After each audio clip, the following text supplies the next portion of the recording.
Welcome to Geocache Adventures with me, Shadow Dragon 1, where I explore the world of geocaching. If you like the podcast, please consider leaving a 5-star review on Apple Podcast or the Geocache Adventures Facebook page. Or share it with somebody that you think would enjoy it. Word of mouth is a great way to spread the podcast. You can also join Geocache Adventures on Buy Me a Coffee. Just follow Geo Adventures, that's one word, GEO Adventures on Buy Me a Coffee, and get behind the scenes on every episode or become a member to unlock other exclusive content.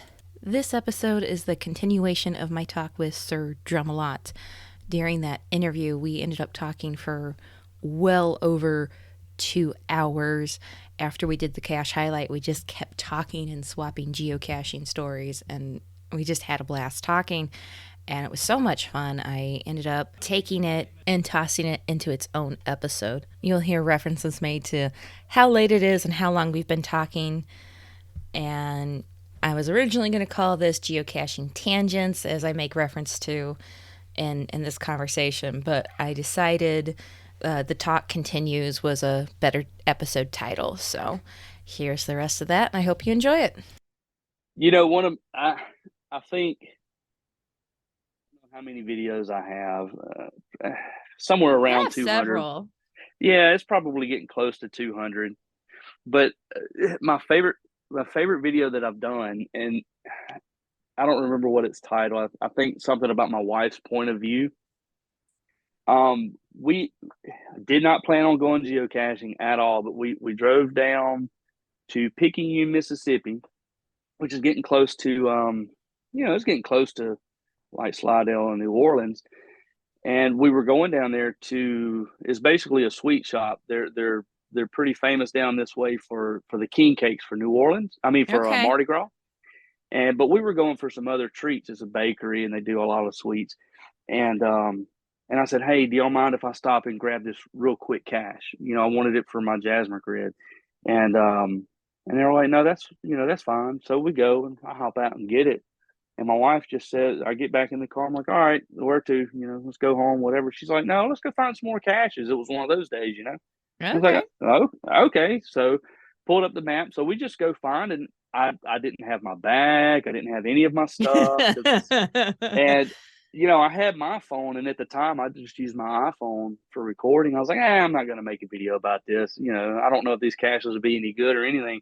And that turned out to be one of the best videos, in my opinion, because my wife would just kind of sneak in and, you know, she would sneak filming, and I'm just acting like a goofball. My kids are acting goofy. We're dancing and just having fun, you know, and she's like, hey, and she starts airdropping me all this stuff later that night. I was like, what's all this? She's like, it's all the video I took. And I knew she had taken a few because I referenced it, but I didn't think she had gotten that much. So I just started slapping it together and I kind of sped it up a little bit. And I was like, oh, this is funny. This is funny stuff. And that's one of my favorite videos that I've done. I think it's probably my favorite video that I've done because it's just letting loose, just having fun. That's all it was. That's awesome. Yeah. Yeah. I like it when they let me go geocaching. Oh, I know that feeling. Yeah. Yeah. I get the feeling that your wife is kind of like my husband. They'll humor you sometimes and tag along on Mm-hmm. occasion, but it's not on a high priority necessarily. Yeah. In fact, Bama is coming up in Gulf Shores, Alabama, here, what, about a month, a little less than a month. And I said, hey, there's going to be a big event down in Gulf Shores. Why don't we go make a weekend of it? You know, I'll do the event when I'm done. You know, I'll come back and we'll go ride go-karts or goofy golf or whatever.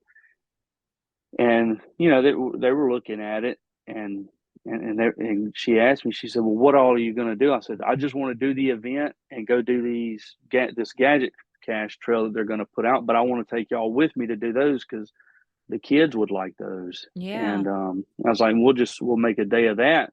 And then we'll do another day of whatever the family wants to do. And it's only 3 hours from here. So it's not like we'd be pressed for time. And she's like, I don't know, it's geocache. And I was like, but we're gonna do this too. Let me do this, and then we'll all go do this. And so I don't know I'll probably still go to the event, but I don't know if they're going to tag along with me. So we'll just have to see. That's funny. Yeah. I convinced my husband to go to Moga 2021 when they had it, the first big event I'd ever been. Like I'd been to like maybe two like meet Mm, and greet things here locally, and yeah. he was like, okay, let's go. So we drove down there, and I had no idea what to expect or anything. And I think Yeah. he secretly enjoys it. I think he Hmm. secretly enjoys it because he's like, oh yeah, sure, let's go do. And then he's like, when are they doing it next year? Are we going next year? Where's it at? So then we went to Moga 2022, and it was in Illinois that year. And it's like, this is awesome. Well, this year they're having it up in Michigan, close to Detroit. And I'm like, that's over an 8-hour drive for us. And it's not a Yeah. That's holiday weekend this time. And he's like, well, we can go. And I was like, no, practically we can't go because we have to take oh, the kid out of wow. school to go to it. And that's not Yeah. practical for this. Yeah. Well, for And this, we wouldn't. They're off that Friday. They're off that Monday, and it's 3 hours from here. I'm like, why not? Let's go have fun. Just let me yeah, geocache some. yeah, exactly. And Yeah. he's come to accept that if we're traveling or something, I'm gonna have to stop. And I'm like, it's a new state. I need the Hmm. new state. Yep.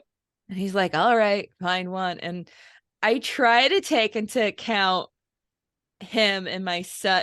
We're traveling, I'm looking for the higher favorite points and Yeah. stuff. And See, I I, don't. I don't care. I don't care. Just give me a cache. I just want the I'm souvenir. happy just grab the cash and the souvenir, but to Yeah. keep them entertained while I'm doing it. I mean, Yeah. especially my son, because he's kind of fickle with it because he calls them toy caches. He likes trading out the swag. Yeah. So if I've got Yeah. him, he wants to do something like that. I will, like, there was when we went to Moga in Kentucky in 2001, the way we were driving through, and there was just this tiny little bit of Arkansas that we crossed through Hmm. as we were driving. I'm like, I have to find a geocache in Arkansas. Yeah. And he's like, all right, pull what. And there happened to be one on our path at a rest stop. It was just a park and grab, but I got it. And I was like, and my son's like, there's nothing to trade. I'm like, but look at this awesome souvenir sticker that you get on the That's right. phone. And he's like, That's right. okay. Yeah. Last summer, this past summer, I was chaperoning my church's youth group, and we drove to North Carolina, right, for camp. And there's a couple young girls in the youth group that have kind of they started caching, and they were kind of really into it, and they still kind of are, I guess. But so we stop at a rest area somewhere in Tennessee. I don't remember where it was, or maybe it was Alabama. And I said, hey, there's a cache right over there. You want to go get it? You'll have a cache in Alabama. And she was like, yeah. And the youth director was like, hey, we'll be right back. We're going right over there to grab a cache real quick. And he has no idea what I'm talking about. So we go over there, and I let them find it. And so we go back, and then we didn't stop again until we had just got into North Carolina. And I didn't have a find in North Carolina. So I'm like, he's like, where y'all want to go eat? I'm looking at my cache map. I'm like, let's go there and eat. He's like, okay. So they turned in there, and so I get everybody settled, and all the youth are, they're eating, and I was like, hey, I got to run right back there. I got to grab a cache, and I had explained to him what it was. He said, okay. So I went and found the girl. I was like, hey, do you want to come get this cache with me? And she's sitting there eating, and she's like, no, I'm hungry. I was like, all right. So I took off, and I'm speed walking through these parking lots, and it's at a Cracker Barrel, and it took me like 10 minutes to find the cache. I get back, they're on the bus waiting for me. I'm just like, oh no. But I got North Carolina, so Oh, that's great.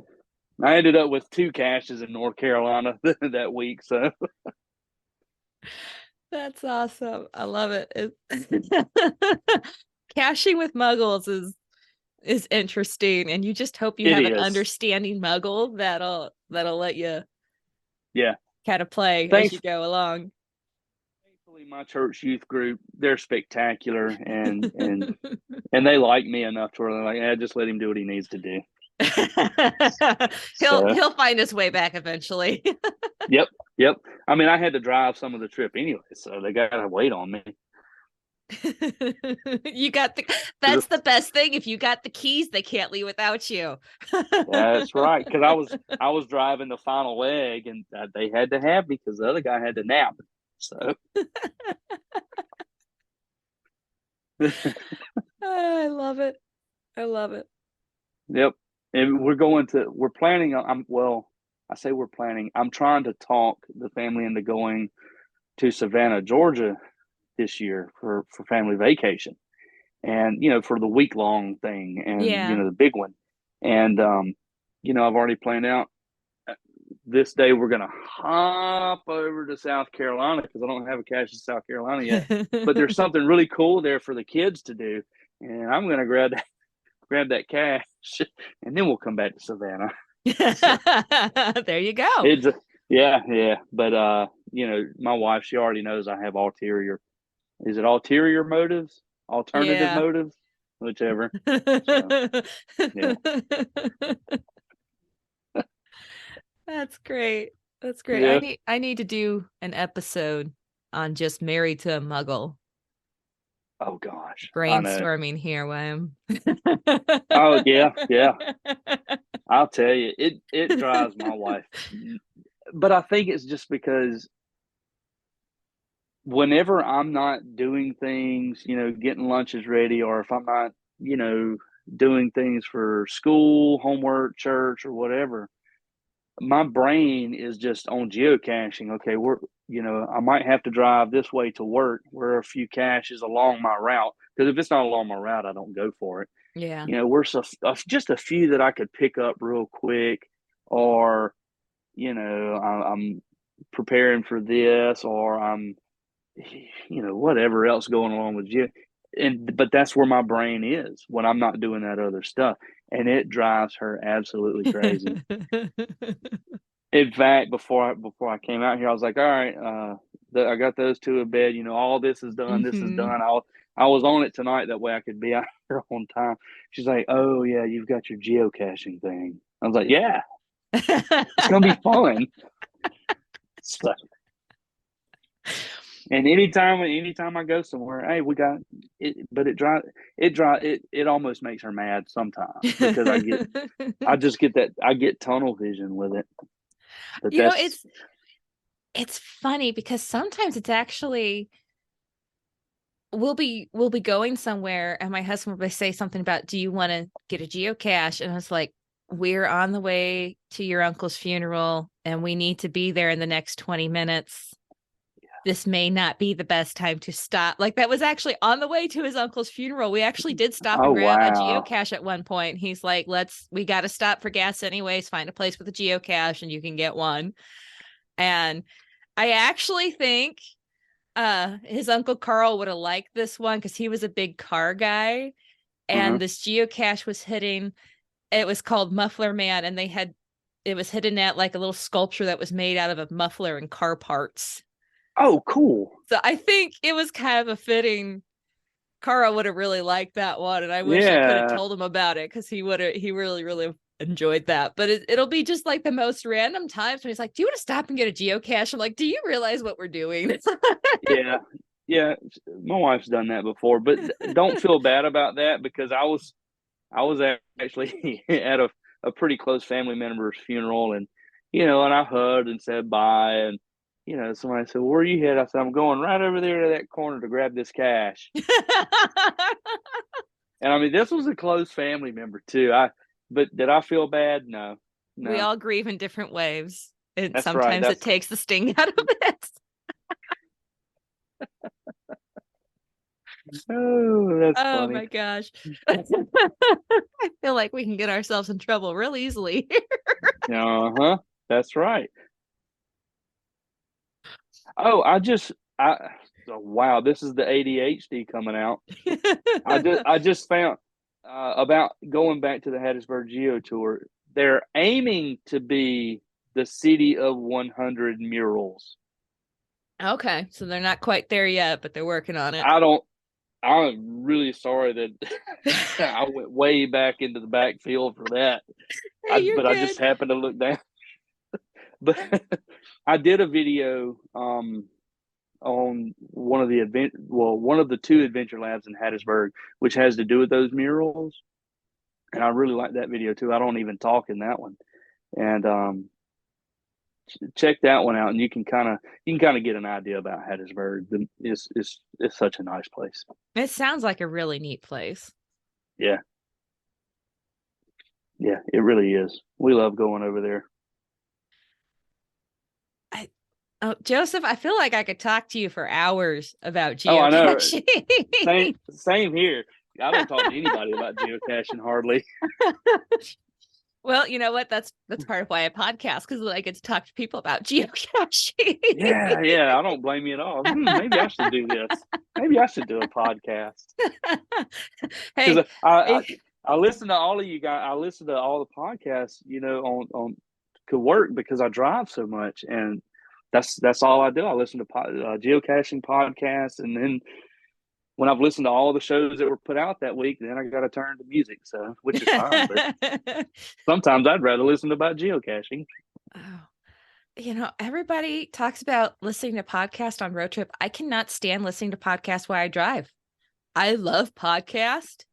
Yeah. I have them on while I'm working. I got so many different ones that I listen to while I'm working, doing stuff around the house. Love it. But if I'm in the car and it's just constant talk from the radio, like there's something in my brain that it really doesn't like it. Really? But I can do an audiobook, which is entirely a weird thing, but in my brain it's a whole different category. I love listening to I've gotten to where I love listening to podcasts. Now I tried getting into one the other day, like a murder mystery kind of thing, because it sounded like an interesting story, and I think it would be, but I was so bored listening to whoever that was talk about it, because they were just reading the script basically. I like the organicness of yours and the others that I listen to. I like the organicness of the conversation, how the conversations just flow naturally, how we completely got off topic. Oh yeah, I'm bad about that. I will well admit I'm one of the worst people about that. And those of us that are prone to tangents, when we get together, like you gravitate towards each other, and just all the as people can tell from this conversation, it's going to drive some people crazy. I can already tell, but it is. I can remember you brought up Scott Miller MGX ×2, and I remember the first time he was a guest on the podcast. He sent me an email. I don't remember if I emailed him first afterwards or he emailed me back, and I was like, thank you for coming on and everything. He's like, I really did not plan on that many tangents, but it just kind of happened, and you know what, it was a good time. And I was like, yeah, that's me. There's no tangents no matter what I do. So yeah, Scott's great. I love Scott. It's amazing his reach in the geocaching community. Yeah, I met him. I first met him at the Giga Stock, whatever we're gonna call it. I just call it the Giga. That's where I first met him, and ever since then, it's like every time I listen to something or watch somebody's vlog, there's something about Scott. And all points, all around the globe, something about Scott, and I'm just like, golly, how is he that? Yeah, he is. But it's just funny. He's such a great guy. He is. He really is. I have not met a geocacher that I haven't enjoyed talking to about geocaching or just about whatever. Like every geocacher I've talked to just seems to be an awesome person. Even more reasons to join the game because awesome people play it. But there's a few people within the geocaching community, and as wide, it's a worldwide game, and as many people play it, there's some people in the geocaching community that you can go to wherever and, oh yeah, I've heard of that person. Uh-huh. How? You're from the other side of the world. Mm-hmm. Scott's one of them. Joshua, of course, Yeah. he's one of them. It doesn't matter where you go; they know him. Yeah. Who else? Maybe Bounce Bounce. I don't believe I've ever met him. You know who I'm talking about? I don't know him actually. Okay, I guess not then. Hey, Gadget Casher up. I honestly don't know where he lives, but it seems like I've heard a lot about Bounce Bounce for a while. I'm sure I could think of a few others, but I'm just not really in a lot of those circles, I don't think. I was Did looking you for, did you ever get to meet Max B on the river? I don't think so. Oh, it's funny. I guess that's funny because he actually lived further up north, but like so many people in my area here were like, "Oh yeah, we know him. We knew him. We've met him." And I was like, "He's in a whole different state. Like, how did you meet Yeah. him?" And Mm-mm. I it's don't, it's I may funny. have, I don't know. Well, it's like, Hailmeister, Neil Yeah. Moore, I'm buds with him. I mean, we Yeah, went they've been in some geocaching of in your video. Memphis. You've had videos across with each other. Yeah, and I've been in theirs. Craig, the Aussie geocacher. I don't think I've been on one of his videos, but he's on one of mine. Um, Katie Howard from Georgia. Who else? Scott Miller's in one of my one of my videos. But it's crazy in these media formats, podcasting, vlogging, whatever, meeting all these people from just all over the place, and Yeah. most folks, when I tell them, oh, I geocache and I vlog, and well, what is that? And I meet all these people from around the world. No, you don't. I'm like, well, no. I mean, I know a dude in Australia. I know some folks in New Zealand, Canada, France, Germany, Brazil, all over the U.S. And like, really? I'm like, yeah, I do video collaborations with them. Yeah. I send them clips. They send me clips. So I love this activity, whatever we call it, sport, hobby. You, I, there's nothing else that has appealed to me like this. Even drums. I told my wife the other day, I think I like geocaching more than I ever loved playing drums, Wow. and that shocked her. She was really surprised by that because I used to eat, sleep, and breathe drums. Period. But I wanted to do a segue real quick because your last show was the Liar's Cache. Oh yeah. There's one down in Gulfport. Okay. I did it a few years ago, and and the description gives you a list, like you'll need some things you might need, and it's like a protein bar, a kayak, a tent, a pillow, flamethrower, and all this stuff. And you go and it's just a LPC. And I can remember because it was I was only into caching a few years, and I was like, what is going on with this? I don't get it. And I could see on the map that it was in a parking lot, and I didn't understand what was going on at all. Yeah. And then I read some of the logs, and I was like, okay, I get it now. And I planned to do a video, and I actually had several clips of me. Like I have 20 acres here, so I just go out in the backyard and trudge around. And I had video of me camping out and doing all this stuff, and I never put it out, and I I've was about lost to all say, that where footage. is that? Because I scoured the internet looking for a Liar's Cache video before that episode and could not Yeah, find one. yeah. I I had even it. reached out to a couple vloggers and said, "Have you done a video on this?" They're like, "Oh no, actually, we haven't." I'm like, I might have to revisit that and do that. But when I went down to actually get the cache.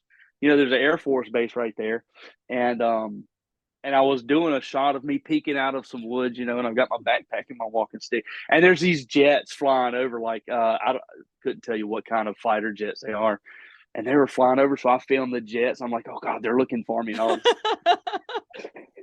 take off running through the woods. Oh, And that's I just, awesome. I never got everything to where it lined up to where it made sense.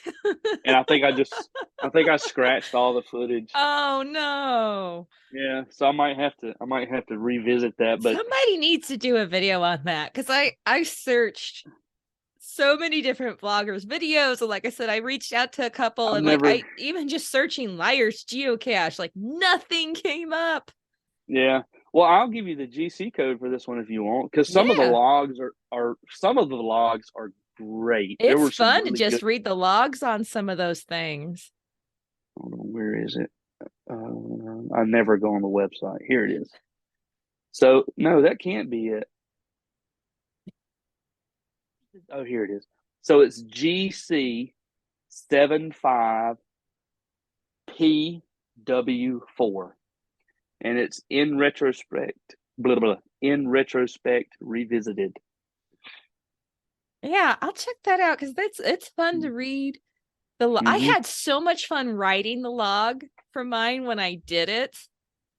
I did too. It didn't turn out quite as well as I wanted, but my wife read it. I told her about it when I listened to the show, and she said, "Oh, she said that's pretty funny." She said, "I like that."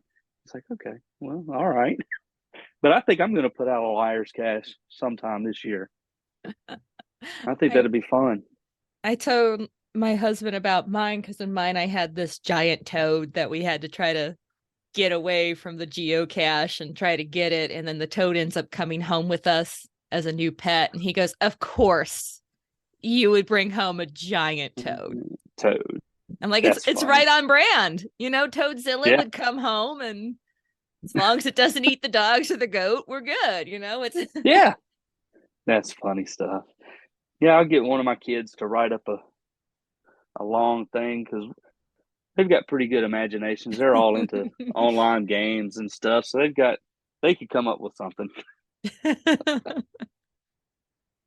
Mine's not that great anymore. I'm regularly told still as an adult that I have an overactive imagination. I'm just like, Uh, maybe yours is underactive. It depends on how you look yeah, at it. Like, that's yeah. The system just kind of brings me down sometimes. there are days when I don't have any more energy You to try to know, crank out anything creative, and then there are other days where it runs wild, and I'm sitting there waiting for stuff to load while I'm working, and yeah. I'm off in my own little adventure world, taking Hmm. on dragons or who knows what I'm doing for 5 minutes while I'm waiting for my models to load. Oh gosh, yeah. No, yeah, but I might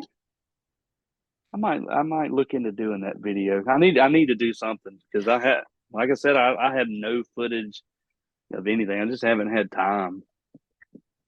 I It's would, been if you do a terrible. liar's cache video, please let me know because I would love to Yeah, see that. yeah, absolutely. I'll come up with something. A lot of it I could redo really easily. It'd be Somebody better if needs we to could get. come up with something. It'd be better if I got some snow, But Well, I tell you what, where I live here in the Midwest in Missouri, it's become the running joke almost because we could be told you're going to get a dusting and we'll have 5 inches of snow. yeah, Or like the yeah, last two times, Snowmageddon is going to hit and you get nothing, maybe an inch. yeah. Well, see, it's like that here with thunderstorms. Like, was it yesterday? Yesterday or day before? No, it was the day before yesterday. First alert, so and so weather day, blah blah blah blah blah, severe storm. It rained at my house for an hour, and that was it. I stood out on the carport and I was watching the wind blew, and yeah, there was no tornadoes or anything. I was like, why? Every time. Now, the last couple of times, there were tornadoes all over the place, but it kills me, and people take weather so seriously. It's just like, oh, you were wrong. You said the weather would do this and it didn't. It's just like, it's not physics. It's weather. It's unpredictable. You can't predict it. You can try your best with all the Yeah. data and graphics, but there's Mm-mm. nothing to prevent that Nope. weather pattern from warm front shifting or cold front shifting. And That's right. But I would love to go geocaching in the snow. I think that'd be fun. I need to go to Neil or Jason Hellmeister's house next winter or some winter, and that way I can say I cached in the snow for real. Where oh they no, have I the don't big like the snow cold. banks. Oh, I love cold. Oh, I hate cold. I like I'm cold. the first one that like, oh, it's below 40, tapping out. Like I'm done. Uh-uh. I don't Which like the cold. I've never experienced y'all's kind of cold. It's different. Heat's different here than it is up there, and so I've never experienced Midwestern or Northern cold. I don't know what it's like. I know here when it gets cold, it's really, really frigidly cold. But I've heard from people up north that come down here that are like, this is cold compared to what we have. But I guess the humidity, they say The the humidity humidity, but makes a big difference because like our yeah, summers are super humid because we're by the rivers, but the winters yeah, get so dry. really, Yes, it gets so dry during the winter, but then you'll have a humid day during the winter, and you just have that wetness in the air, and it makes it feel so much colder yeah. because of that humidity. And I know here in Missouri, it's like nothing like when you go up to Wyoming and it's negative 30 below. Oh, yeah, yeah. I know it's That's nothing like that. I'm still going to be a big old baby about being cold here in Missouri, but it's funny because my dad's girlfriend has a ranch up in Wyoming, and they spend the summers in Wyoming, they spend winters in Missouri. And I've uh-huh. mentioned that usually most people go further south for the winter, but they spend winters in Missouri. And they were talking about whatever snow they had gotten up in there, and I'm like, no, I cannot do Wyoming in the winter. And she goes, well, you just got to cowboy up and get out there. I'm like, no, if I want to cowboy up, I'm going to go down to Texas or Arizona and cowboy up where it's warm. If I'm going Uh-uh. to Wyoming, I'm going to bear up and go hibernate. Like this. No, thank you. Mm-mm. I want to try it at least once Oof. to see how I like it. You let me know. I, I'll leave that to you. And as much as I love Mississippi, I hate the heat. I've lived here my whole life, and I hate the heat so much. But I don't want to leave because I like it here. But the heat is it's miserable. And at what was it, Cache Fest in Memphis? Um, a lot of the folks from up north that I was hanging around with, I mean, they were just sweating bullets. And I'm like, shoot, this is comfortable. I mean, it was like 92 degrees. I was like, man, this is nice. 92 degrees here. I can't go out in it. It hurts. yeah. Well, So, it's funny because it gets so humid here in the St. Louis area during the summer.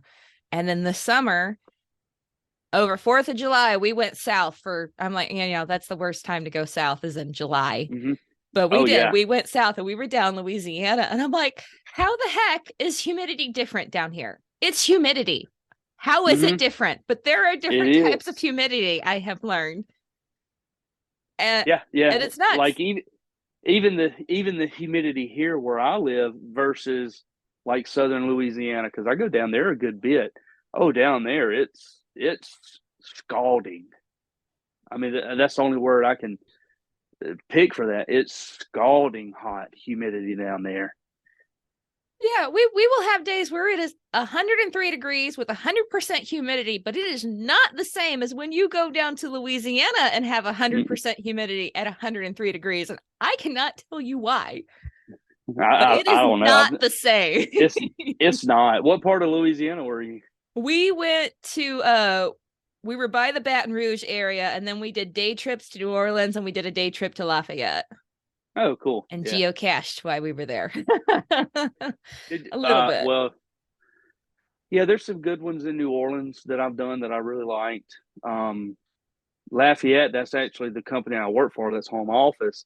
And when I went for training, there I didn't get to do as much caching as I wanted. I did more grabbing counties, than I did anything.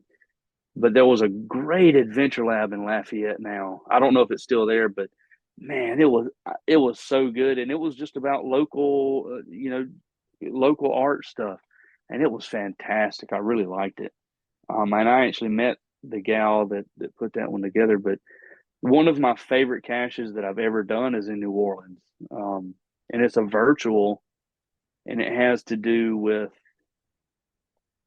it's a shot in one of the 007 movies. Oh.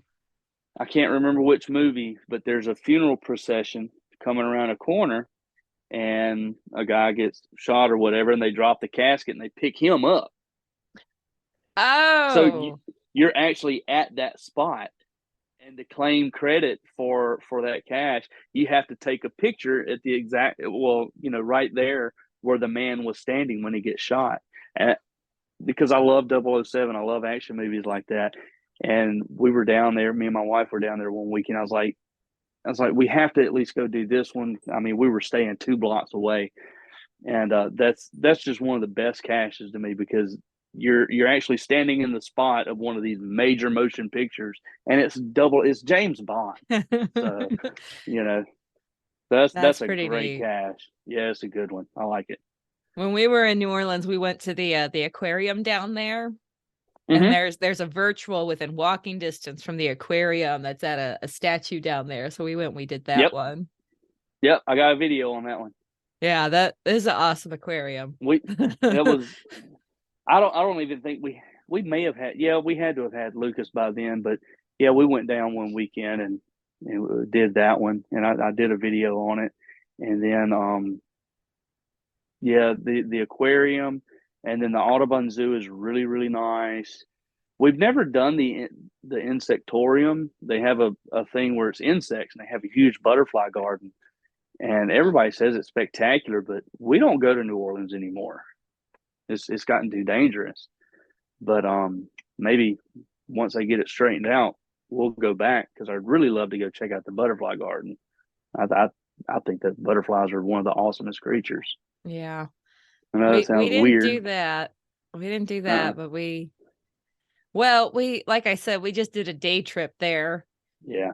So it kind of Were limits you you on time. were you able to go to Cafe Du Monde and get beignets?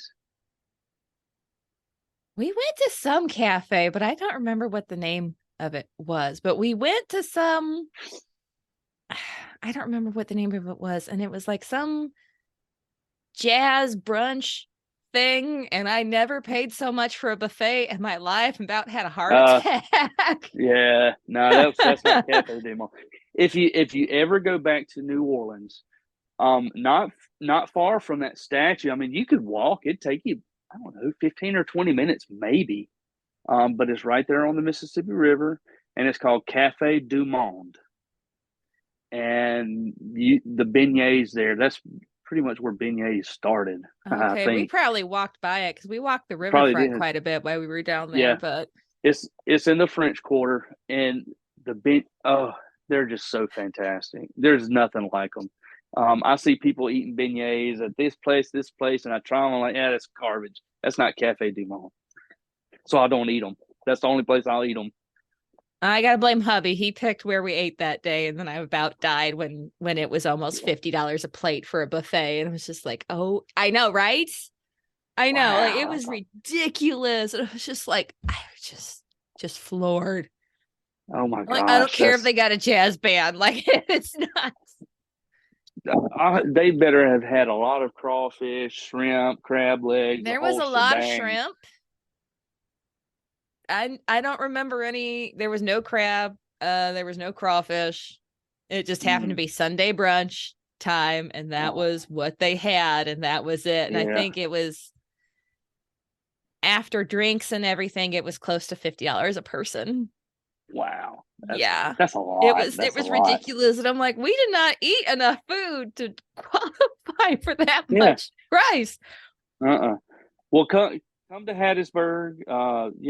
Do the geo tour, because you could really do the geo tour in a day. It'd take you all day the way it's spread out, but you could do it. And then you got a day or two, go down to the Mississippi Gulf Coast, because it's great down there. Gulfport and Biloxi is awesome. Yeah. There's they've got a new aquarium there. It's small. We haven't been. But the Gulf Coast is really nice. I love it down there. I go down there a lot for work, and I'm always picking up caches because there's a guy down there. It's like every time I turn around, he's putting out new caches. Really? Challenge cache, yeah, tons and tons of challenge caches, traditionals, multis. There's a few virtuals that are really, really cool. Um, he's got a lot of letterboxes, and they vary. You know, some of them are a lot of fun. Some of them is just, it's a traditional with a stamp. But yeah, the Gulf Coast is really, really nice all across it. It's taken a while to come back from some of those hurricanes like Katrina and Rita. Yeah. Um, but it's really lovely down there. It's really nice. The beach, just don't get in the water. That's the thing. But no, I mean, I'm serious because the beaches are beautiful. Yeah. The water, if you're not used to the water, there's always some kind of bacteria because the Mississippi River churns everything up. Oh, The Mississippi River and the Pearl River, they just churn it up, and there's all kind of bacteria. So if you're not used to it, it can really make you sick. okay. That makes Like sense. seriously, yeah. Like when we go, we don't get in it, but maybe put our feet in it if we don't have any sores on our, cuts or Right. anything on our feet. We might dip our feet, but yeah, it's other than that. Oh, it's a beautiful place. The houses are gorgeous. There's nice hotels. Of course, you got casinos if you're into that. I'm not. I'm not. Um, oh, excellent food. Some of our favorite places to eat are down there. Just it's just really nice. So you can come do the Geo tour and then drive down because it's only about an hour and 15 minutes to Gulfport. And then you've got tons of caches, tons of stuff to do with the kiddo, and go kart tracks, all kinds of stuff. Well, it sounds like an awesome place. It does. It is. It is. It really is. There's another one of those tangents. I know, right? Like I You're gonna think I've you're been gonna thinking have about I'm gonna have so many I've been thinking about what to even title this episode because it was gonna be letterboxes with SirDrumalot, but now I think it's gonna be something like letterboxes and tangents with SirDrumalot or something. Well, I mean, I hold on. I can give you some more letterboxes. Hold on. Let's see. You're gonna have a hard time editing this one. I don't edit a lot. I'm gonna be honest with Oh, you. oh I really? don't You edit a don't? lot. I mean, I do a little, but it takes a lot of work to edit. Yeah. Yeah. It does. You really got to be committed to edit, and I keep it basic. I don't do a lot of the special effects, with the little clickers and the animations. I don't do any of that because I don't know how, mostly. But I leave editing at its base, and it'll take me hours. 5-minute video from 30 minutes of footage, Yeah. and it'll take me days to get it done, where it's just really been hours. But yeah, editing is tough. It really is. No, I Early was gonna. on, I used to try to edit out all the little ums and things like that, and it takes so much time, and then it doesn't sound organic because people just naturally talk like that. So if I had one episode where there was a delay between me and the guest. So I did some editing to take out the delay to make it more Yeah. smooth. And I record on separate tracks. So let me rephrase that. If everything goes correctly, that it's recorded on separate tracks. And then, like, if there's the dogs barking in the background here at my house while Yeah. somebody's talking, I can edit that kind of stuff out. But I don't edit a ton. Okay. Here's a great letterbox. It's in Gulfport. There's a children's like museum activity center there. Okay. And it's named after Lynn Meadows. And this one is in one of my videos. I don't remember which one. Uh, we were down there. It was one of those days that we had gone to the coast and we were doing something one weekend, And they were like, "Hey, if there's a geocache you want to go grab?" I was like, "Okay, well, we'll go check this one out." Well, we had taken the kids had been to the activity center, so we weren't going to go in there. And I was like, "There's a letterbox there, so let's go check it out." So, me and the two little ones, the oldest one wasn't interested.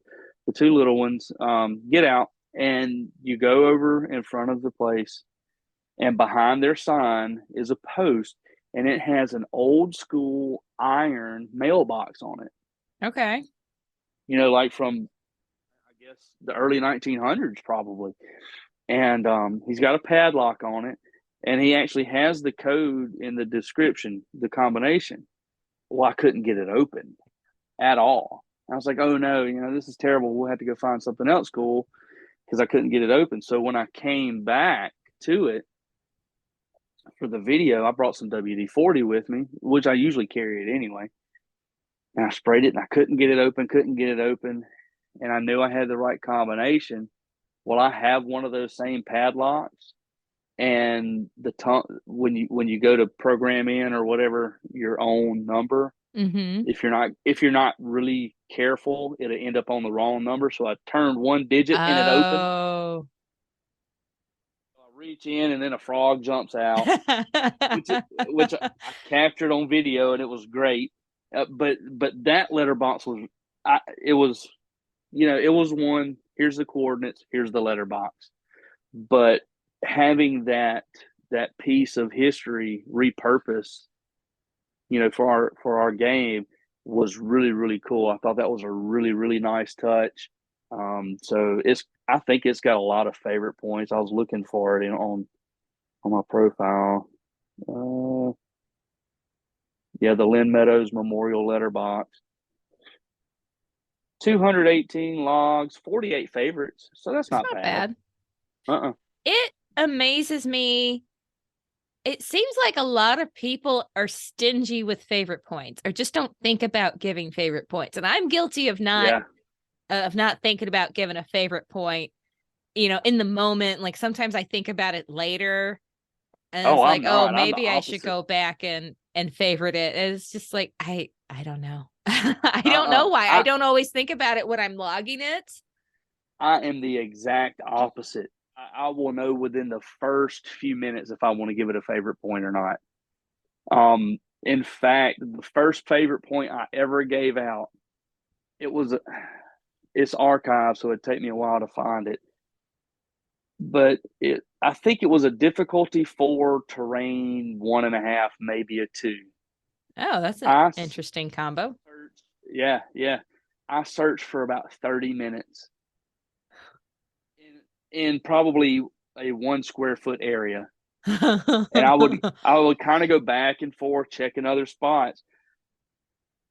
The simplest cache, it was so hard to find, and I gave it a favorite point. And the reason I gave it a favorite point is I probably went through every single emotion in the bank finding that cache. I would get so mad. I would get sad about it because I can't believe I can't find it. I know it's here, And then when I found it, I was so angry because I probably touched it 10 times, and all it was a rock with a tube under it, and it was stuck at the bottom of a post into the ground. That's all it was. I gave it a favorite point because that's awesome. The worst, best time finding a cache probably. I will give a favorite point if I think it's just a neat location, like if it's a neat location to me, it's getting a favorite point. Yeah. Whether it's got a view or not, if it's interesting, I'm not stingy at all with them. At all. I was trying to find that Snoopy one. The Elvis Presley's birthplace. I remember doing that one, but apparently I did. You have a video that's called like the King or something. I just don't remember this cache. Yeah, because I was working on my Mississippi I did that last year. I did 15 counties in about 24 hours. That's a lot. Yeah. How do I find my log? I never go on the website. I don't know. I don't remember doing the letterbox. Oh yeah, I do. It was a little birdhouse with a cache in it. It was nothing special, other than it was at Elvis's birthplace. Which that's Yeah. cool in itself. And I'm sure I probably gave it a favorite. But yeah, I think gave it a favorite point. I lived many years ago. We lived within an hour of Elvis's birthplace, and we never went. Just never Really? went. Yeah, we had gone to Memphis and went to Graceland, but we never went to Tupelo, and we were in Tupelo all the time. I mean, I got my tongue pierced in Tupelo back when I was a kid. We had never gone, so it was really cool to go by Elvis's birthplace. That's a neat little spot. They've got a nice museum dedicated to him. If you like Elvis, which a lot of kids today have no idea who that is. Oh. I was trying to see if there was any other interesting. I've only found like 16 or 17 letterbox hybrids out of 2,000 something finds. That's terrible. That's really terrible.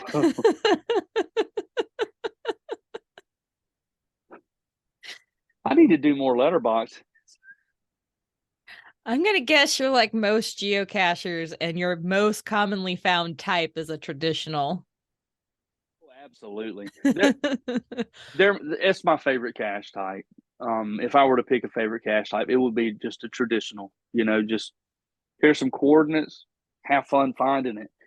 And, I still proclaim that I'm the worst geocacher on the planet.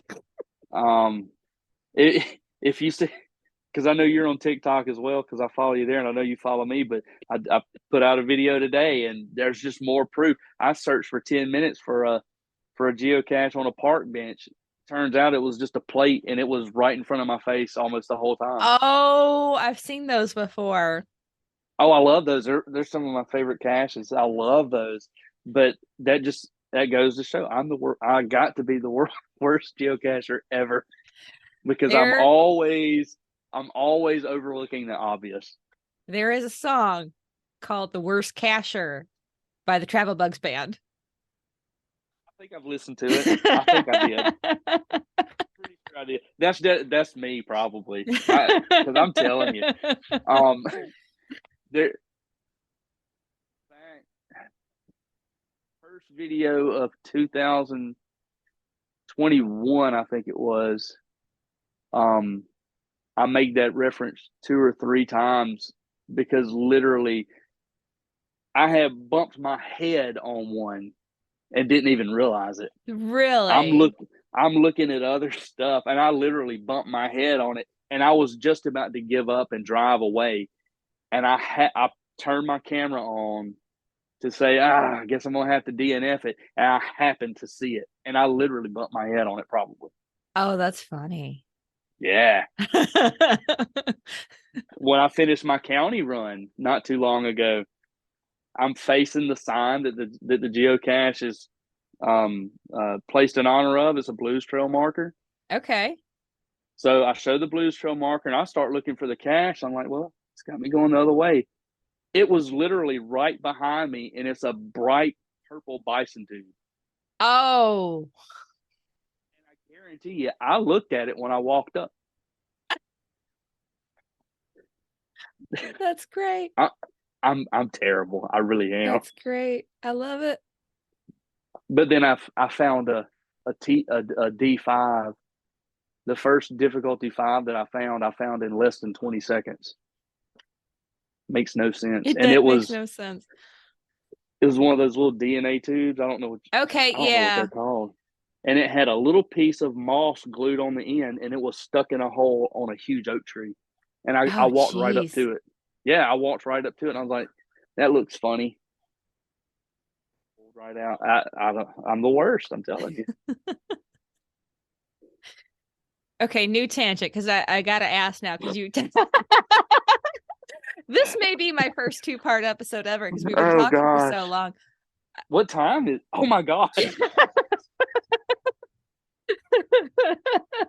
Oh, wow. I know. I'm sorry. I'm sorry.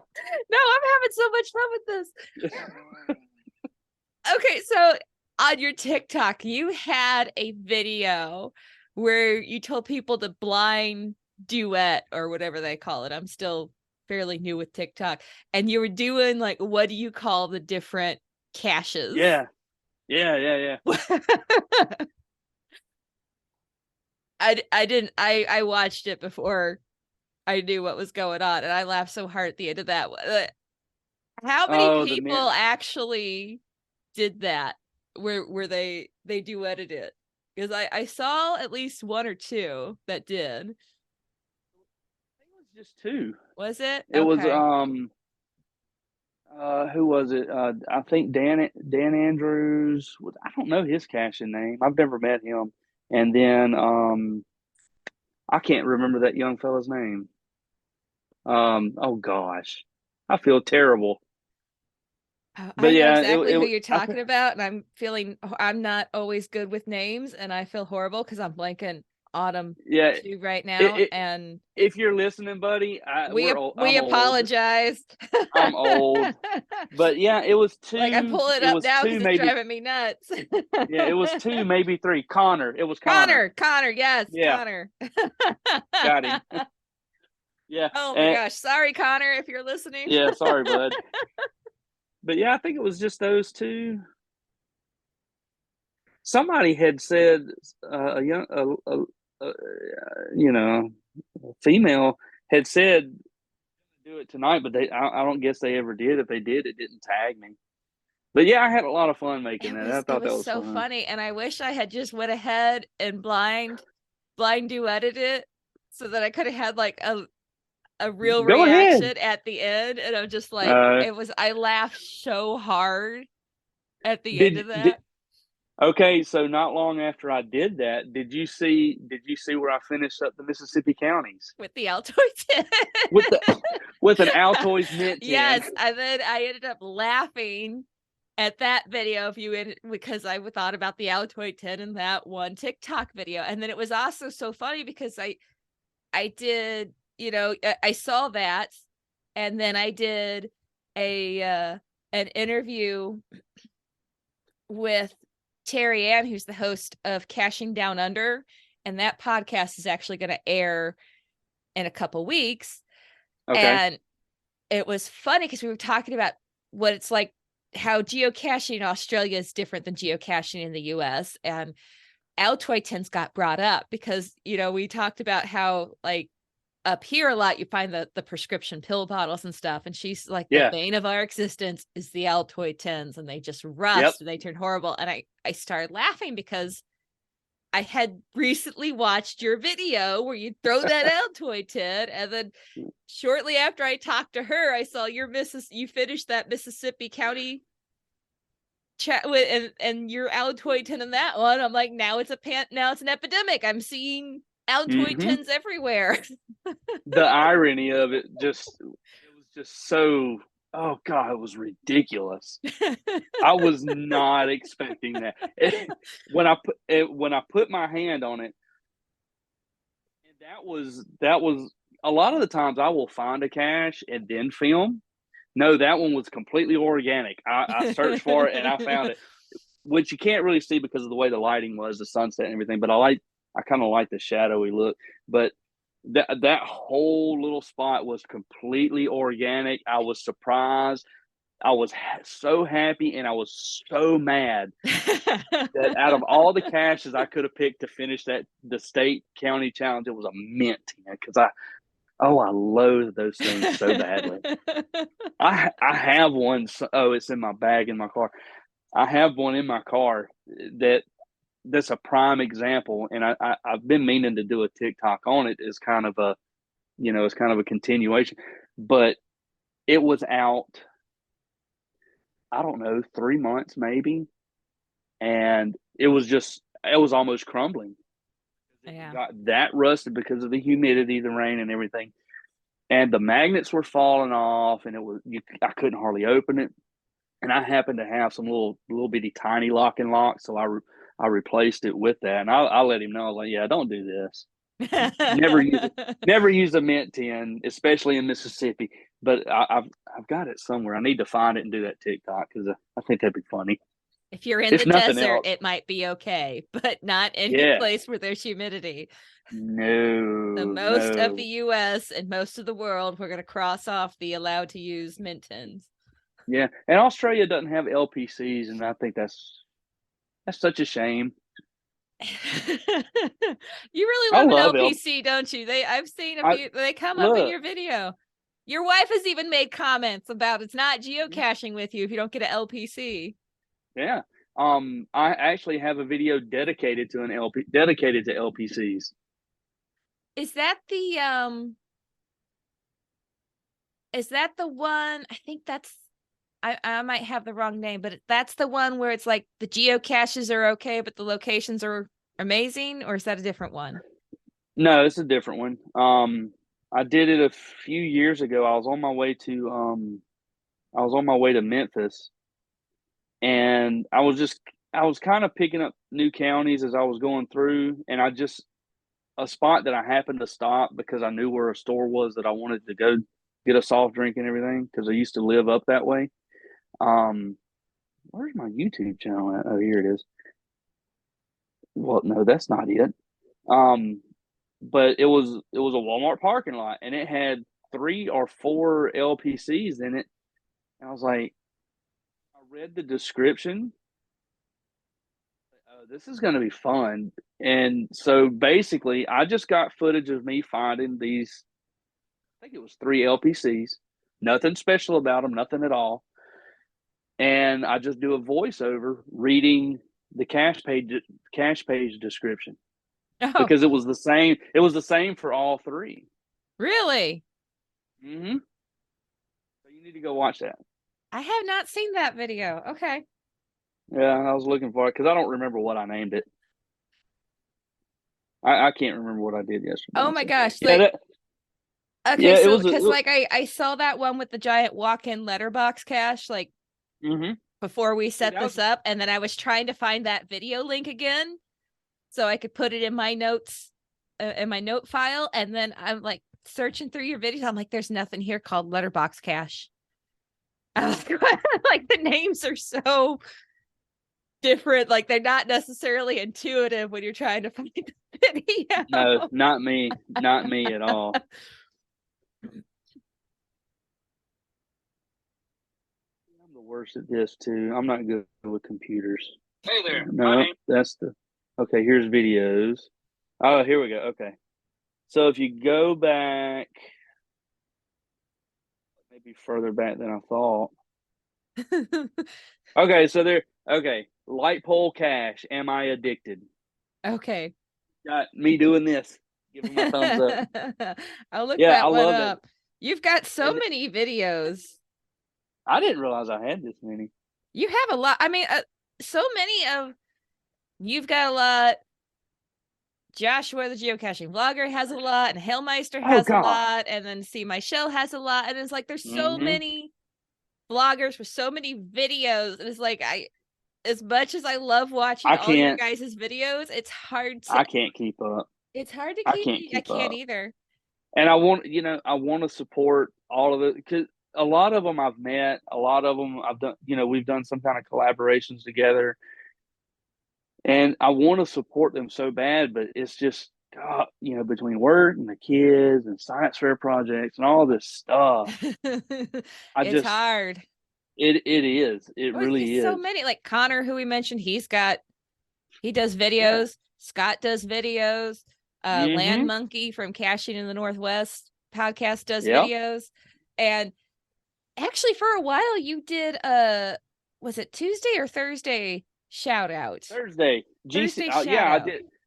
So the way that came about, after or right before the Giga, it was right after, because there were so many vloggers, at that time. Because I think a couple of them have kind of fallen off and not doing it so much anymore. But there were so many that showed up, and we were like, "Wow, we're actually like our own little community." And it just got to be really cool. We had, and I think there's a Facebook page, there's a group. to where we try to organize things for events from time to time whenever a bunch of us are going to be there.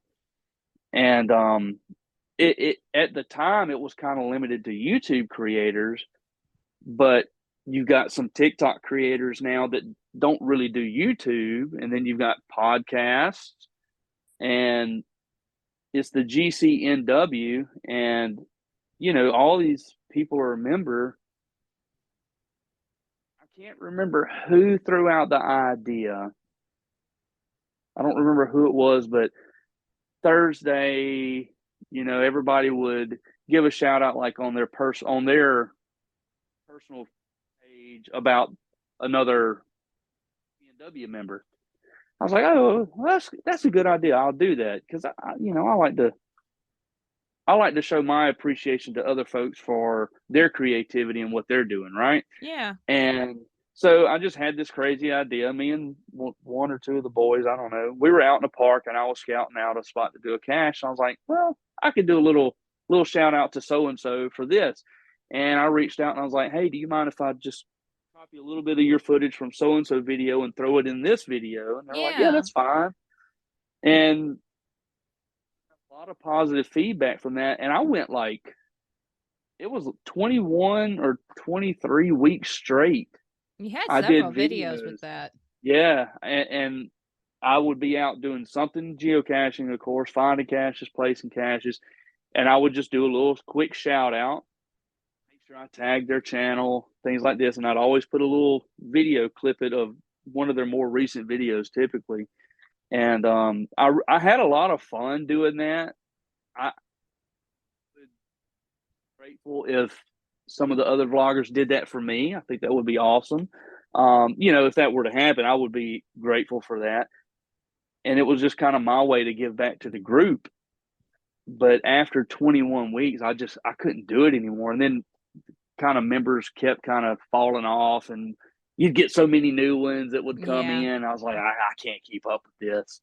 So I just kind of had to cut that off. But I had a lot of fun for those weeks that I did do it. I had a lot of fun doing it, but man, that was tough. I don't know how some of these guys do weekly videos. I don't either. Like I don't know how some people do weekly podcasts, because I'm like, I just like, okay, like geocaching in the Northwest, not only do they do weekly, they do a live weekly podcast, and it just that's a whole another level that I am not ready for. But it was interesting talking with them, because they, Chris from that podcast, he actually said it was actually easier than trying to record it, because they could set a night and said, okay, we have to be here on this night and it has to be at this time. And so they could just add it on the schedule. And in some ways that makes sense. Yeah. And then, and other ways it's like, my schedule is so crazy from week to, it can be so varied from week to week. Some weeks there's nothing going on. And some weeks we've got 4 out of 5 nights, we've got something going on. Yeah. And I've only got one kid, and it's not necessarily that he's into so many different things, but we're also active in our church and stuff, and meetings for that, and then his stuff, and dentist appointments and everything else. And I'm like, maybe one day I'll get to that, but I'm not ready for trying to fit that in with everything here. But going back to the LPC thing though, did you catch the April Fool's podcast from Geocache Talk Network about the LPC? Did you catch that? No, I didn't catch that one. Okay, so go back and listen to that. But okay, I like LPCs. I really do, because they can be a lot of fun if you find the right LPC. For example, it's in my car too, because I'm about to put it out pretty soon, but I've got a little Lego apple tree, and I've glued the pieces together so it doesn't come apart so easy. And I've kind of got a little story to go with it, but there's going to be an ammo can under that apple tree, under that Lego apple tree. One of these little guys. Oh, one of the mini ammos, yeah. Mm-hmm. So you're going to go to this LPC looking for an ammo can, and it's going to be that little guy under the skirt, under an apple tree. Oh, that's fun. Yeah, see, I think LPCs can be really fun if, people would just just step out of the box and add a little bit extra to it. Yeah. Sure, sure, you could put a bison tube on a magnet 20 feet up. That makes for a fun cache, but jazz them up a little bit. I think I LPCs are great. I did an LPC once and I knew it was going to be something different because it was called Devious Cache. There's a Devious Cache series. I can't talk. Devious Cache series in this area. And I don't remember Devious Cache 3 or 4 or whatever, but they're harder. The terrain is, 1.5 to something low, but it's a harder difficulty because it's supposed to be very well camouflaged. And it took me to this lamppost in like the back of a CVS, and I'm there and I'm probably there for 20 or more minutes, and like I cannot figure it out. And there's like a retaining wall, so I'm like going all through the retaining wall and all around the light post and the skirt, and I'm checking everything, and I thought I'm gonna have to DNF this. And I just happened to, like, I was getting so frustrated because like, okay, I get this is supposed to be devious and well hidden and harder, but it's like, it's a freaking light post. Like, there's only so many hiding places. Okay. There's Yeah. only so much space around the light post. And it didn't require any special tools or anything. So, like, it's not going to be high up. I was like, what in the world? And I just happened to lean against the pole and knocked off a box. And it looked like an electrical box, and it Sure. was painted to match the light post. And I'm not going to poke around an electrical box because I don't, I'm like, and I was like so impressed and so mad at the same time because why didn't I check that stupid box sooner? Because it was right there, but it looked like it belonged. Yeah. See, I've found a couple like that, but the ones that I found, there was always some kind of identifying mark, which I think is a good idea. Whether it's just you scratch a little G maybe, or because I don't want to poke and prod around no electrical box. Yeah. But yeah, those, I'm telling you, light post caches, that's the way to go. They have so much potential, like you said. It's so often it's just like a little pill bottle or something tossed up under there. But I've seen some videos of some really awesome ones, and some of them with Legos like you're talking about. Yeah, I have to. And I'm looking forward to getting this one out. So one day. Okay, I gotta ask, with all of the vloggers that you have met, because you've met several in the community. Yeah. Who was the most like nerve-wracking? Who gave you the greatest jitters and made you like, what was like the most nervousness to meet this person, collaborate with?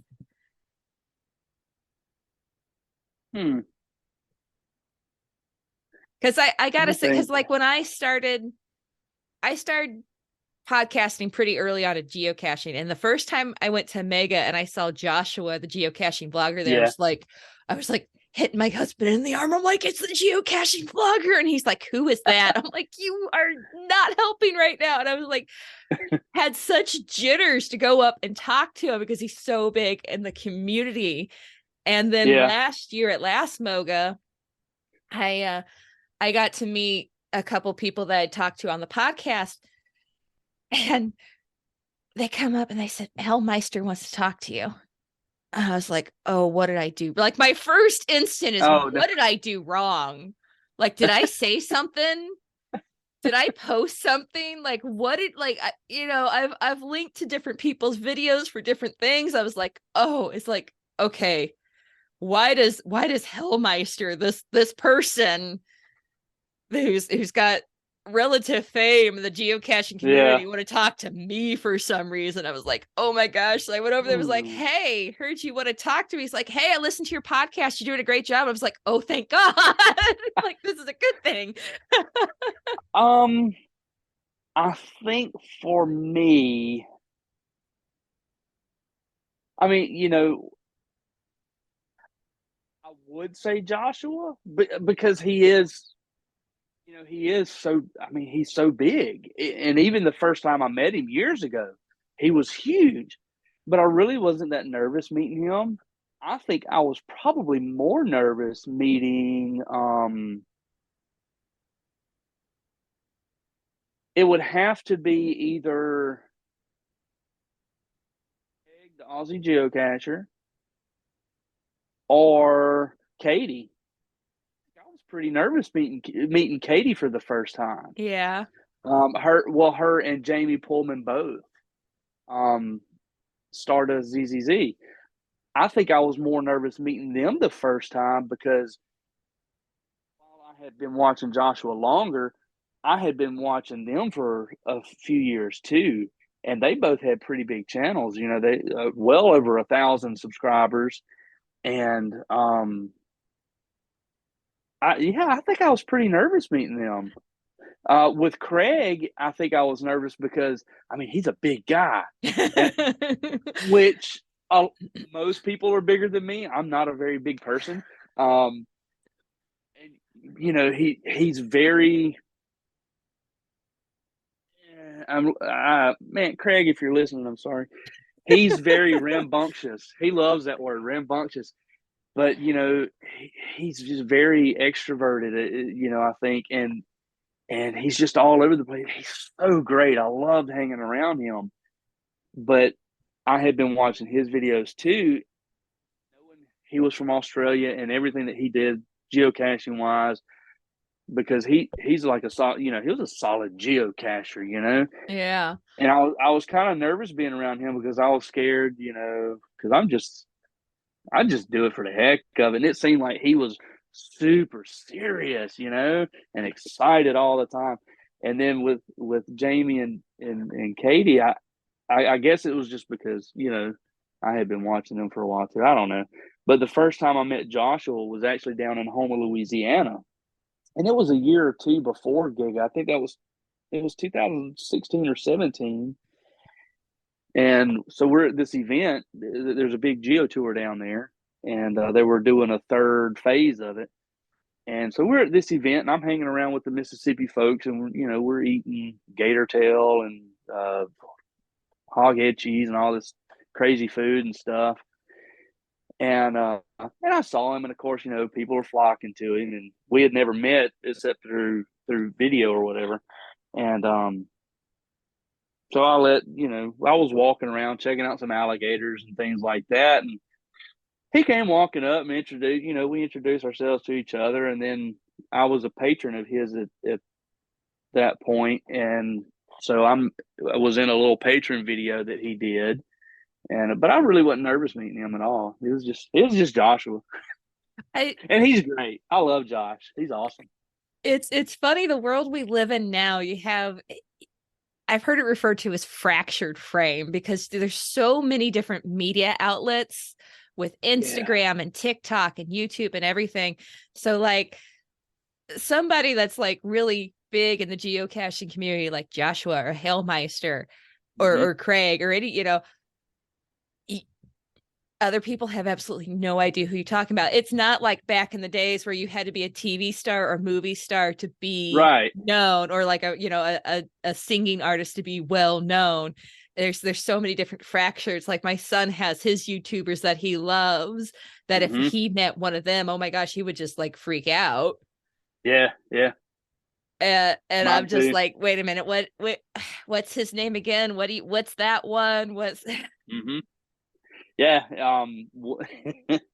Whenever for Cache Fest last year, I stayed with Neil and Hailmeister and Merlin, which I'd never met Merlin before. And he's a cacheaholic, I guess. I love he was so nice, but they invited me to just stay with them because I was only going to be there like 1 or 2 nights. And my wife was like, well, where are you staying?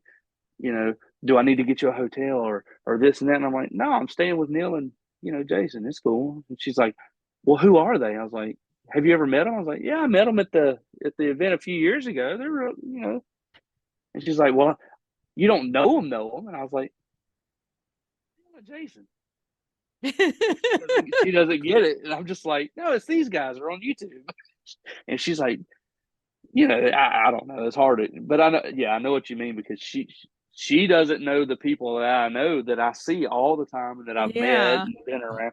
It's like if I were to go to England probably a couple cats in England that would let me stay with them, and I would be just fine doing that because I've communicated with them before. They might have kids or whatever. I don't care. I'd I be fine. I think it was Brusso from Cache the Line that I had on my podcast that said it was like he one time just randomly met some people in the desert to go find a geocache. It's like it's the only hobby where you can just randomly meet people and go off into that you've just met and go off into the desert in the middle of nowhere and do something and not worried about getting murdered. Like, yeah, I think that's pretty accurate. I would not feel bad about doing that at all. and it's crazy because it's like, with the, all the media that you hear these, I don't know if society has really changed that much, but you definitely hear about all the things that happen these days so much more than you used to. And there's so much stranger danger and trying to teach our kids safety on the internet and this, that, and the other thing. And it's like, I get a message from Varv Harkin up in Illinois, who I've met, on the podcast once, and we've messaged back and forth. Hey, we're going to be in Hannibal. You want to meet and go geocaching? Okay. Didn't give it a second thought. And my mom's like, do you know who these people are? And I'm like, Mom, I love you and I'm sorry. But I went, yes, I did go.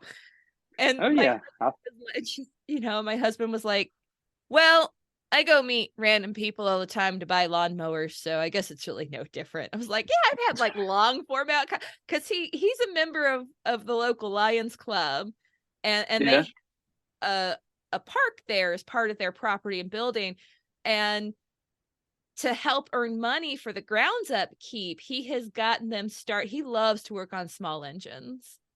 Like loves small engines, like we love geocaching, and drives me nuts like you drive your wife nuts with geocaching with these small engines.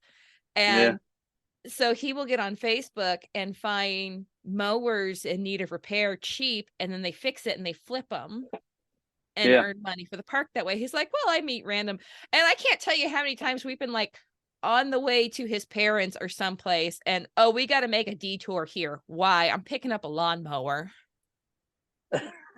Okay. He's like, yeah, it's no different than me picking up a lawnmower. I'm like, well, it is a little bit. I've had like an actual long format conversation with this person. But my wife, she'll kind of do that with like baked goods and things like that, because she's always organizing. She was president of one of the schools, PTA, whatever, for several years. So she's always organizing this stuff, and she's like, hey, I got to go pick up this cake. I'm like, well, where? And she'd tell me where. I'm like, well, that's not, do you know who you're going to get? It'd be the opposite conversation. Do you know who you're getting it from? Do you want me to go instead of you? But no, she's like that about baking and, that kind of stuff. She bakes for people, and then, she'll just go pick up random stuff at random people's houses because she found them on Facebook, and their stuff is pretty. Yeah, it's funny. There's certain I guess it's for everybody. There's certain situations for each person where it's like, oh, because it's X, I have no problem going and meeting this random person out in the middle of nowhere in their house and going into their basement and getting whatever. And it's like, that is probably the worst possible thing anybody could do. And it's like, textbook, don't do that. Yeah. But if I were to come across somebody, in the middle of the woods, hey, what are you looking for over there? A geocache? Oh, yeah, that's what we're doing. Well, let's go. Yeah. Which I have done. Yeah, it's crazy. It's like, because you have this one thing that's in common, and it's just this instant connection. It's like, oh, we're best friends now. Oh, yeah. Yeah. I've known you a whole 5 minutes, but let's share our life stories and have coffee while we find a geocache. Like it's funny how, because I mean, even if you don't get to go that often, people are so passionate about the game or hobby, or I still cannot decide what you're supposed to classify that as. But, people are so passionate about it. Yeah, people are so passionate about it that passion just clicks with each other, even if they're passionate in different ways. Yeah. And going back to when I first met Jamie and Katie. This is kind of a tie-in. We were done caching, and then the whole group, there was like 25 or 30 of us there. We were going to meet at some place to eat. Well, where we met up, we had to drive up a ways, and I don't even know how she got there to begin with, but she didn't have anybody to ride with. I was like, well, here, just ride with me. I got this big minivan. And Jamie was like, well, can I ride along too? And I'm like, okay. So they just hop in this minivan with me. And, we had literally been around each other for like maybe 45 minutes. And so we, drive up this road to park to get some caches. And, and Jamie actually put that in one of her videos, Jamie Stardust, ZZZ. Leaving there, we were meeting at some restaurant, Skyline Chili or something like that. Okay. Skyline restaurant, I don't remember. Katie didn't have a ride, and she's a good bit younger than me, and but I'm a soft heart, I like to make sure people are. And I was like, Katie, do you need a ride? And she's like, yeah, I guess so. I was like, well, here, come on, I'll take you. And it was just nothing. We just talked about different things along the way, and her mom and dad were waiting, and they thanked me for bringing her, for driving her. I was like, oh, well, you're welcome. I mean, I'm not just going to leave somebody behind. But yeah, geocache, it's crazy how that works out. It's weird.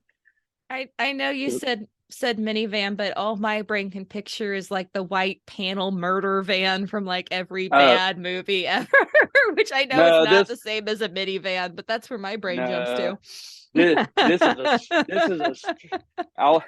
is a straight soccer mom minivan. Modern soccer, because my vehicle wasn't reliable enough to make that 12-hour drive to Cincinnati, so I took my wife's vehicle. And I mean, it's straight soccer mom vehicle, so nothing dangerous in there. Oh, that's great. Yeah, it was fun. That's great.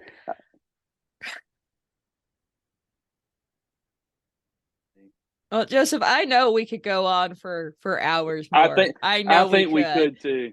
Yeah. People don't realize it's been 2 hours. Oh my gosh. It's 11 p.m. right now. and I'm sure you have to get up and work tomorrow too. Yeah, I've got lots of driving to do tomorrow. And no caches along my route either. Oh, so sad. So sad. Well, I think this is going to be my first 2-part episode because it's been 2 hours and I'm going to leave all of it in.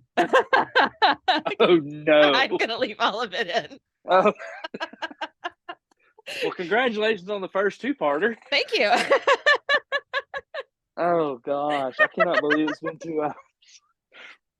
If I ever come to Missouri, I'm looking you up. Oh, we're gonna have what? Fun. Oh, definitely do. You know what's funny though is I have, especially with Lee Katz Barb Harkin, like a lot of times we do the podcast and it's like, okay, topic's over, and then talk like another hour or more. And it's all just random life stuff. And it's like nothing that ever makes the podcast because it's not anything. Sometimes it might be geocaching related. Sometimes it may just be, oh, yeah, well, the kid did, kid's up to doing this. And she had her honor society meeting, or, yeah, my kiddo's, he's done this. And we'll just talk for like another hour and a half, and it's like we've been on Zoom for 3 hours, but like 40 minutes makes the podcast. So oh gosh. Like, it's not the first time this has happened to me. It's just going to be the first time that it's I'm sticking it on the podcast. Oh golly. It's all pretty much been geocaching tangents. Yeah, it really has. I'm gonna listen to it.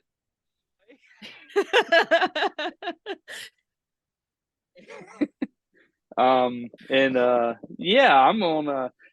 gonna go there. There's actually there's a letterbox, not a hybrid, not the geocaching, but a letterbox not far from here. that I found on that website. Okay. And it was just placed 2 years ago. I was hoping to get out there before this, so I could maybe give you a little video footage to go along.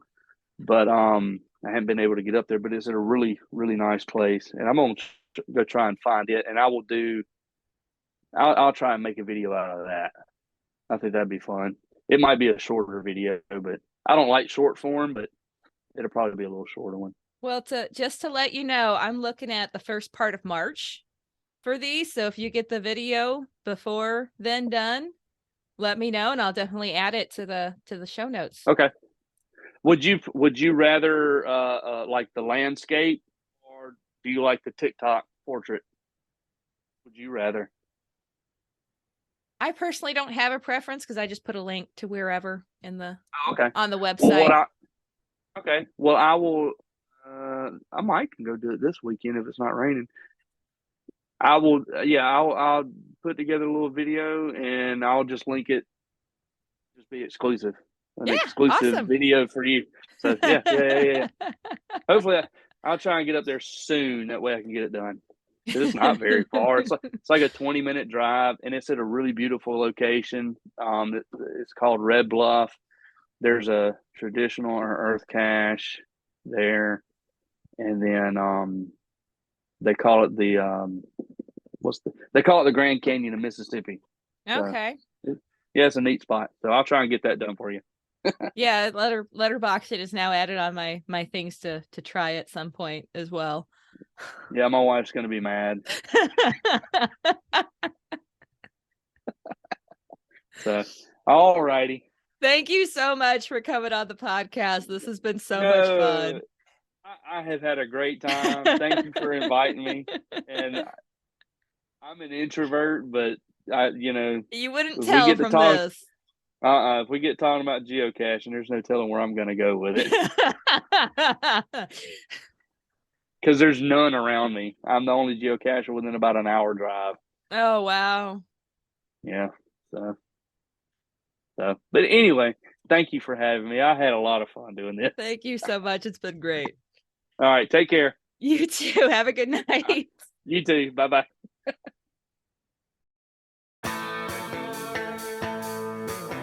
There's a world of geocaches right out your door.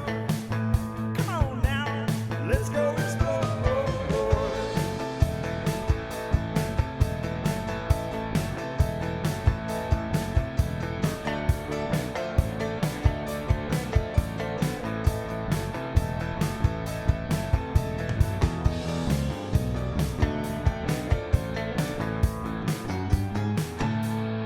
Welcome to Geocache Adventures with me, Shadow Dragon 1, where I explore the world of geocaching. If you like the podcast, please consider leaving a 5-star review on Apple Podcast or the Geocache Adventures Facebook page. Or share it with somebody that you think would enjoy it. Word of mouth is a great way to spread the podcast. You can also join Geocache Adventures on Buy Me a Coffee. Just follow Geo Adventures, that's one word, GEO Adventures on Buy Me a Coffee, and get behind the scenes on every episode or become a member to unlock other exclusive content.